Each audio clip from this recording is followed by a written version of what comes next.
Before we enter into prayer, take a quiet moment right now. Slow your thoughts, breathe deeply, and open your heart to receive what God wants to speak to you today. This is not just another routine or religious habit. This is a moment of encounter, a moment where heaven leans close and reminds you that you are not forgotten. There was a man in Gospel of Mark chapter 5 whose life seemed completely beyond repair. He wasn't just dealing with struggles or difficult seasons. He was overwhelmed, broken in ways that people couldn't fix. He lived among tombs, surrounded by death, isolated from everyone, cut off from peace, dignity, and hope. Day and night he cried out in pain. His life was loud with suffering, yet silent of peace. People didn't try to help him anymore. They labeled him, avoided him, gave up on him. But then everything changed. Jesus stepped onto the shore, and that moment reveals something powerful. Jesus didn't wait for the man to improve. He didn't require him to be cleaned up, healed, or stable before coming close. Instead, Jesus moved toward the broken place, toward the person everyone else had abandoned. That's still who he is today. When others walk away, Jesus walks in. When people see damage, Jesus sees destiny. When the world labels someone as too far gone, Jesus sees a life worth restoring. And maybe, in some way, that man represents how you've been feeling. Not physically among tombs, but emotionally surrounded by heaviness. Smiling on the outside, but hurting on the inside. Fighting battles no one sees. Carrying thoughts that feel too heavy to share. But hear this clearly. Your condition does not scare Jesus. Your past does not disqualify you. And your current struggle is not beyond his power. If this message is speaking to you, type Amen in the comments and declare, Jesus is stepping into my situation today. When Jesus approached that man, something shifted in the atmosphere before anything even changed physically. The darkness that had dominated his life for so long was suddenly confronted by a presence it could not control. This is what happens when Jesus steps in. He doesn't negotiate with what's been tormenting you. He brings authority over it. The people from the town came running, expecting to see chaos like always. But instead, they witnessed something they could hardly believe. The man who once lived in torment was now sitting calmly. The one who had no control was now at peace. The one who was broken beyond recognition was restored with dignity. Scripture tells us in Gospel of Mark 5:15 that he was sitting, clothed, and in his right mind. Think about that. In his right mind. Peace replaced confusion. Calm replaced chaos. Wholeness replaced fragmentation. One encounter with Jesus did what chains, isolation, and human effort never could. And this is where this story becomes personal. Because maybe you're not bound the same way that man was, but you know what it feels like to be mentally exhausted, to feel like your thoughts are against you, to feel trapped in cycles you've tried to break but somehow return again. Maybe anxiety whispers constantly. Maybe fear shows up uninvited. Maybe your mind feels like a battlefield more than a place of rest. But the same Jesus who restored that man is still restoring today. He still brings clarity where there is confusion. He still calms storms that no one else can see. He still restores identity to those who feel lost within themselves. And it doesn't take years of perfection. It takes one real encounter with him. So don't believe the lie that says, "This is just how I am," or "I'll never change." That is not your final story. Jesus specializes in rewriting what feels permanent. If you believe that God can restore your mind and bring you peace again, write, "I receive his peace" in the comments as a declaration of faith, and then said, "Little girl, I say to you, arise." And immediately she stood up and walked. Imagine that moment, silence turning into shock, grief turning into amazement, death responding to the voice of life. And this is the truth you need to hold on to today. Jesus doesn't just restore what is damaged. He revives what feels dead. Maybe something in your life feels like that right now. A dream that faded, a relationship that broke, a part of your faith that feels distant, or even hope itself slowly slipping away. But what looks final to you is not final to him. Jesus still speaks life into lifeless situations. He still calls things back that seemed gone forever. He still moves in ways that defy human understanding. So don't close the door on something just because it looks over. If Jesus steps in, everything can change in a moment. If you believe that God can bring life back into what feels lost in your life, write "He can revive it again" in the comments and hold on to that truth. What you've seen so far is not just a collection of miracles, it's a revelation of who Jesus truly is. He restores minds, he revives what seems dead, and he steps into situations that others have already given up on. But here's something even more personal. He is not limited by what has limited you. Many people carry invisible weight every single day. Not chains you can see, but thoughts, memories, disappointments and silent battles. Some are trapped in cycles they've tried to break for years. Others are smiling in public, but quietly falling apart inside. And some are simply tired of fighting, tired of hoping, tired of waiting. But your limitations do not define God's ability. The same truth echoed through the promise in Book of Joel 2:25-26, where God spoke to people who had lost so much that recovery felt impossible. He didn't just promise small blessings, he promised restoration of years, years that felt wasted, seasons that felt stolen, time that seemed gone forever, and God said he would restore it. That means what you thought was permanently damaged is not beyond repair. What felt like a lost season can still produce fruit. What looked like delay can still carry purpose. Yes, sometimes restoration is not instant. Sometimes God works layer by layer. He strengthens you before he changes the situation. He prepares your heart before he releases the promise. But even in the waiting, he is working behind the scenes in ways you cannot yet see. So don't measure God's faithfulness by your current moment. Don't assume silence means absence. And don't believe that just because it hasn't happened yet, it won't happen at all. God is still restoring, still rebuilding, still rewriting stories. If you are believing God to restore something in your life, whether time, peace, relationships, or purpose, write "God is restoring me" in the comments and stand firm in that promise. Even when the process feels slow, God has not stepped away from your life. In fact, some of his deepest work happens in the seasons that feel quiet, hidden, and even uncomfortable. There are moments when nothing seems to be changing on the outside, but everything is being aligned on the inside.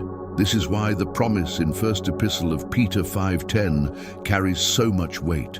It reminds us that after a season of suffering, God himself will restore, establish, strengthen, and settle you. Notice that. It doesn't say you will fix yourself. It says he will do it. God is called the God of all grace. That means there is grace for every part of your journey. Grace for your past mistakes. Grace for your healing process. Grace for the days you feel strong, and even for the days you feel like you're barely holding on. Sometimes we think we need to have everything together before we come to God. But the truth is, he meets you right where you are, confused, tired, uncertain, or even discouraged. So if your life feels out of control, bring it to Jesus. If your mind feels noisy and restless, bring it to Jesus. If your heart feels worn down from carrying too much, bring it to Jesus. He is still the one who brings peace into chaos. He is still the one who strengthens what feels weak. He is still the one who takes what is unstable and makes it firm again. You don't have to wait until you feel ready. You just have to come, and as you come little by little, he begins to rebuild what life tried to break. If you are ready to trust God even in the process, write "I trust you, Lord" in the comments and make that your declaration today. Now let us move into a moment of prayer together, not out of routine, but from a place of surrender. Right where you are, open your heart. King Jesus, you are holy, sovereign, and full of mercy. You are constant even when my life feels uncertain. You do not change with my circumstances, and your power is never diminished by my weakness. Today, I come before you with humility, not pretending, not hiding, just as I am. Lord, you already see everything within me. You know the thoughts I haven't spoken. You see the fears I try to bury. You understand the weight I've been carrying, even when no one else notices. And still, you welcome me with compassion. Thank you for not turning me away. But Lord, I confess something today. I often rely too much on my own understanding. I try to calculate every step, predict every outcome, and protect myself from disappointment by overthinking everything. And in doing so, I lose my peace. My mind becomes heavy, and my heart grows tired. So today I release that burden to you. Your word says in book of Isaiah 55, 8-9, that your thoughts are higher than mine, and your ways are beyond my understanding. And right now, I choose to accept that truth. You see what I cannot see. You understand what I cannot comprehend. While I see one moment, you see the entire path. So teach me to trust you beyond what I feel. Teach me to walk by faith, even when I don't have all the answers. Teach me to rest in the truth, that you are never confused, never late, and never wrong. If this prayer reflects your heart, write, "I surrender my understanding to God" in the comments, and let that be your step of faith today. Father, I also ask you to search my heart and reveal the places where doubt has quietly taken root. There have been moments when I questioned your timing, moments when I looked at delays and assumed you had forgotten me. There were times I let fear speak louder than faith, and I allowed uncertainty to shake my confidence in you. Forgive me, Lord. Cleanse my heart from unbelief. Heal the hidden places where disappointment has made me cautious, where past pain has made me hesitant to trust again. Give me a softer heart, one that leans on you fully without resistance. Your word reminds me in 2nd Epistle to the Corinthians 10:5 that we are called to take every thought captive and bring it into obedience to Christ. And Lord, I need that discipline in my mind, because sometimes my thoughts run freely into fear, into worry, into overthinking. But today, I choose to bring them under your authority. When anxious thoughts rise, remind me of your truth. When doubt tries to settle in, give me the strength to reject it. When my mind begins to wander into fear, pull me back into your peace. Lord, sit on the throne of my heart again, not my emotions, not my reasoning, not my fears. You alone are King. Teach me how to recognize thoughts that are not from you. Teach me how to guard my mind so confusion does not take control. Let your truth become louder than every lie I've believed. I don't want a divided mind. I want a surrendered one. If you are asking God to take control of your thoughts and bring peace to your mind, write, "My mind belongs to Christ" in the comments and declare it with faith. Holy Spirit, I invite you to bring deeper understanding into my life. Help me truly accept that your ways are not like mine. You are not limited by human logic, nor confined by what makes sense to me.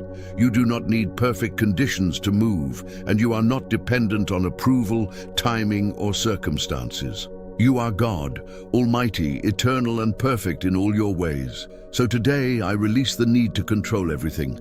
I let go of trying to fit you into my expectations. Instead, teach me to trust your nature. Teach me to rest in who you are, not just in what you do. Your word says in 1st Epistle to the Corinthians 1:27 that you often choose what the world considers weak to confound the strong.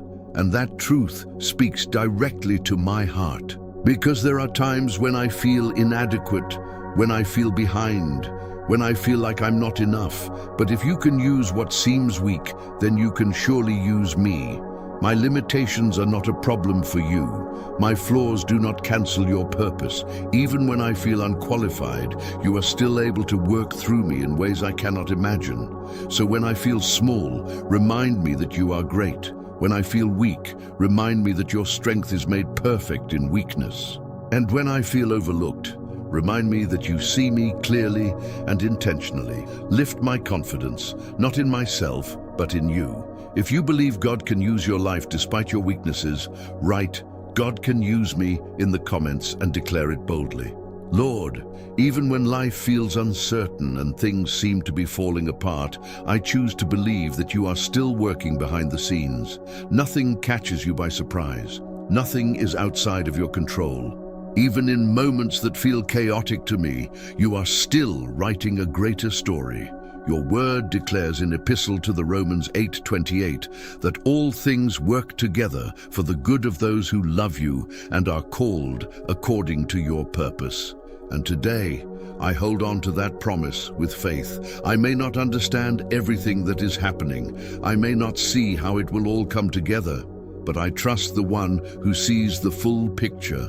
So I choose to place my trust where it truly belongs, not in my own strength, not in people, not in circumstances, and not in temporary things that can change in a moment. My trust is in you alone. Teach me, Lord, to rely on you with all my heart.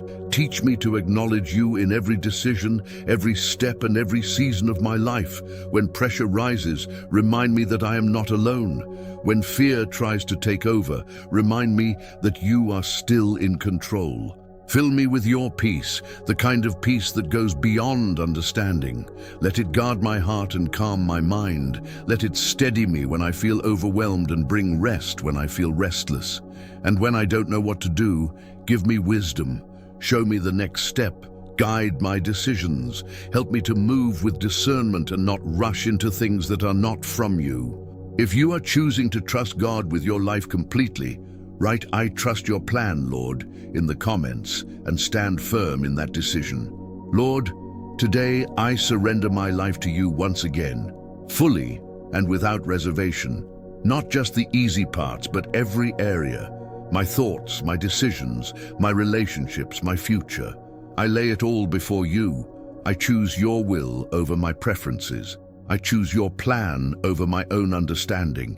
Even when it stretches me, even when it humbles me, and even when it takes longer than I expected, I still say yes to you. Teach me to respond quickly when you call. Teach me to obey with a sincere heart, not out of pressure, but out of love and trust. Shape my character, refine my desires, and align my life with your purpose. Lord, remove anything in me that pulls me away from you. Strengthen what draws me closer. Help me become the person you created me to be. Thank you for hearing this prayer. Thank you for your patience, your mercy, and your constant presence. Even when I don't feel it, I know you are near. Even when I don't see it, I know you are working. And today, I rest in that truth. In the mighty and precious name of Jesus Christ, I pray. Amen. If this prayer touched your heart, write "Amen" in the comments as a sign of your faith. And if you are believing God for something specific, share it, because your testimony is being written and your breakthrough may be closer than you think.